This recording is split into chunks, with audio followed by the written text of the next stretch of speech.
Roman, kamusta yung pinatatrabaho ko?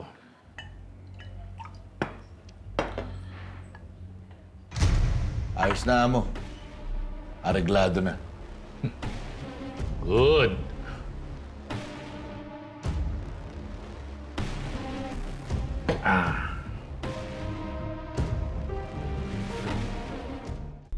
Napanood ko yung banggaan niyo ni Mayor kanina. Ang galing. Intense. Para ako nanonood ng mga luma niyong pelikula eh. Hindi pa nakikita nung waki na yan. Sa kwentong ito, ako ang bida. Papaalala ko lang ha, malakas ang makinarya ni Mayor. Tatapatan natin yan. Kamusta nga pala yung budget natin? Okay na yun, amo. It's literally in the bag.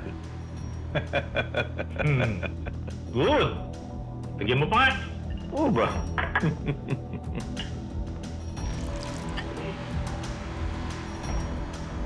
Cheers. Cheers. Para sa pag-takeover mo. Ano, Abdul? Masaya ka naman na tanod na tayo. Medj, enjoy naman. Pero Mar,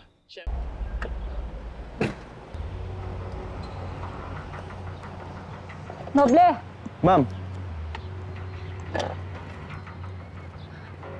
naisip ko lang.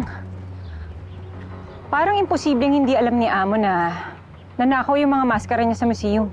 ma'am, parang napapanaginipan mo na si Amo ah. Hindi naman sa ganun. Pero yun yung natural na progresyo ng kaso. Tira mo ha, una, ninakaw yung mga maskara. Pangalawa, yung mga maskara na yun, ginamit dun sa pang-hold up ng bangko. O anong gusto mong isipin ko? Sige, sabihin na natin may kanalaman nga siya dyan. Pero ba't naman siya magnanakaw? Di ba mayaman siya? Sikat nga na artista eh. Tatakbo siya, di ba? O ayun na, mas kakailanganin niya ng mas malaking budget. Sa bagay. Malaki nga rin yung ginagastos nila dun, ano? Tapos pagkaupo, tsaka nila babawiin. Kailangan ko makausap si Chief. Tara, Ay! Sige, ma'am. tara, tara.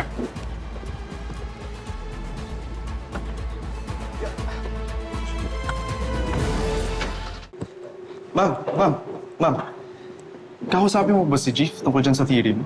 Oh, hindi ka ba naniniwala sa akin, Noble? Hindi naman sa ganun, ma'am. Pero naisip ko kasi baka mabadshot tayo kay Chief eh. Huwag ka mag-alala, hindi kita damay dito. Huwag ka na sumama. Bautista, Ma'am, alam mo ba kung nasan si Major Flores? andun sa opisina niya. Sige, salamat.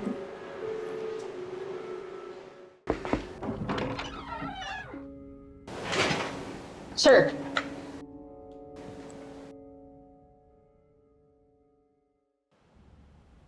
Ano ginagawa mo dito?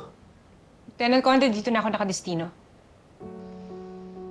Enriquez, Sir, may kailangan kayo malaman. pupunta lang dito kay Enriquez.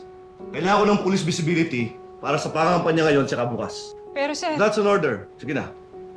You're dismissed, Sarento.